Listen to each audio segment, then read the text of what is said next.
মুহাম্মদ সাল্লাল্লাহু আলাইহি ওয়াসাল্লাম তিনি ইরশাদ করেছেন, ও আমার উম্মত তোমরা শোনো, সাদ্দাম যে বেহেশত তৈরি করেছিল, সাদ্দাত যেই বেহেশত তৈরি করেছিল বেহেশতটার কাছে পৌঁছে গিয়েছিল। তাফসীরের ভেতরে লেখে এমন একটা বেহেশত সে তৈরি করেছিল, হুদ আলাইহিস সালাতু ওয়াস সালামের কাছে শুনে শুনে জিজ্ঞেস করেছিল, তোমার আল্লাহর জান্নাতের ভিতরে জান্নাত কয়টা হবে? বলছে 8টা।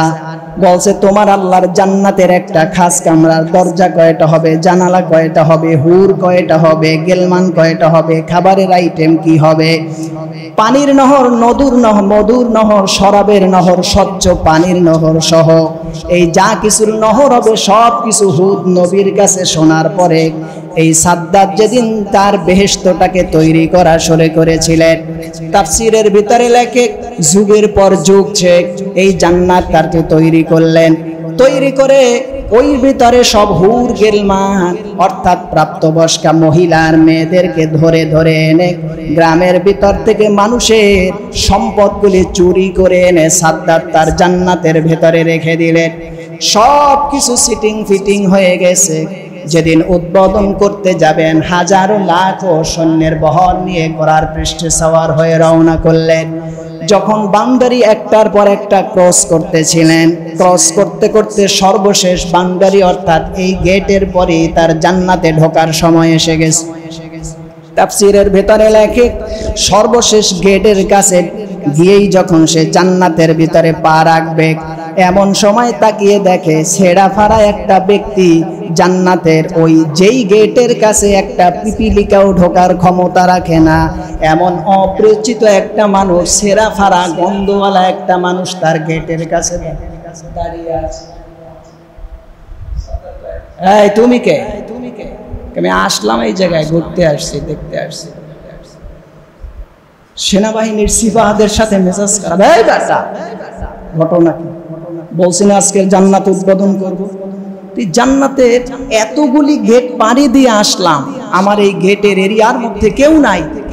এটাকে, এই ফকিরটাকে, এই দরিদ্র অসহায় কি একটা ছেঁড়া ফাড়া কাজ আমার, আমি আজকের উদ্বোধনের জন্য লাস্ট গেটের কাছে এসে জান্নাতের ভিতরে পা রাখবো, এই সময় এখানে এই ফকিরটা কে আসছে এখানে?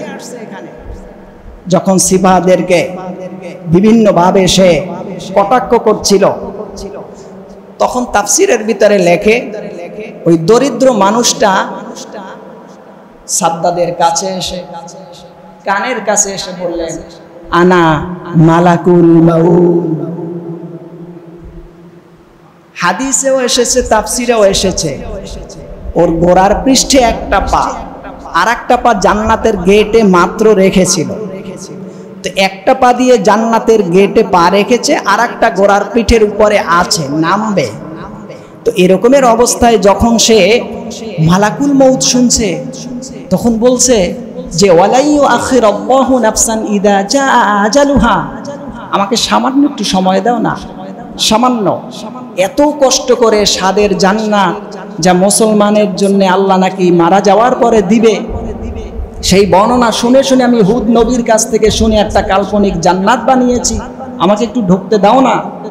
মালাকুল মউত বললেন, ওয়ালাইয়ু আখিরাল্লাহু নাফসান ইদা জাআ আজালুহা, আল্লাহ যার জন্য যেভাবে যতটুকুন হায়াত রেখেছেন নির্দিষ্ট, তার 1 সেকেন্ড আগেও মৃত্যু হয় না, 1 সেকেন্ড পরেও মৃত্যু হয় না। সাদ্দাত, তোমার কি মনে আছে তোমার মা যেদিন তোমাকে প্রসব করিয়েছিলেন, জাহাজের মধ্যে করে তুমি তোমার মায়ের সাথে যাচ্ছিলে, তখন তোমার মায়ের ডেলিভারি শুরু হয়েছিল। হঠাৎ জাহাজের ভিতরে প্রচন্ড টর্নেডো শুরু হলো, তখন জাহাজের ভিতরে যারা ছিলেন সব ছিন্ন ভিন্ন হয়ে গেলেন পানির আঘাতে, বাতাসের প্রচন্ড তীব্রতায়।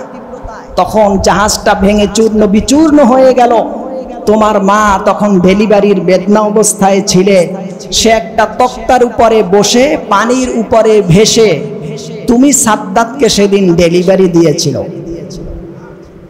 আমি আজরাইলকে আল্লাহ পাক একদিন জিজ্ঞেস করেছিলেন, আজরাইল তোমাকে যে হাজারো লাখো কোটি প্রাণীর জানকে সংহার করার জন্য পারমিশন দিলাম, আজ পর্যন্ত কোনো প্রাণীর তোমার কি মায়া লেগেছে জানকে সংহার করতে? তখন আজরাইল বলেছিলেন, আমার কয়েকটা প্রাণীর মায়া লেগেছে প্রাণ তাকে নেয়ার জন্য। তার ভিতরে একটা ছিল সাদ্দাতের মা। সাদ্দাতকে ডেলিভারি দিচ্ছে, জাহাজ ভেঙে গেছে, তক্তার উপরে পানিতে ভেসে অসহায় মানুষ প্রসব বেদনায় ছটফট করছে। এই অবস্থায় তোমার মাকে নিয়ে যাওয়ার জন্য আল্লাহ হুকুম করছে। ওই দিন আমার একটু মায়া লাগছিল।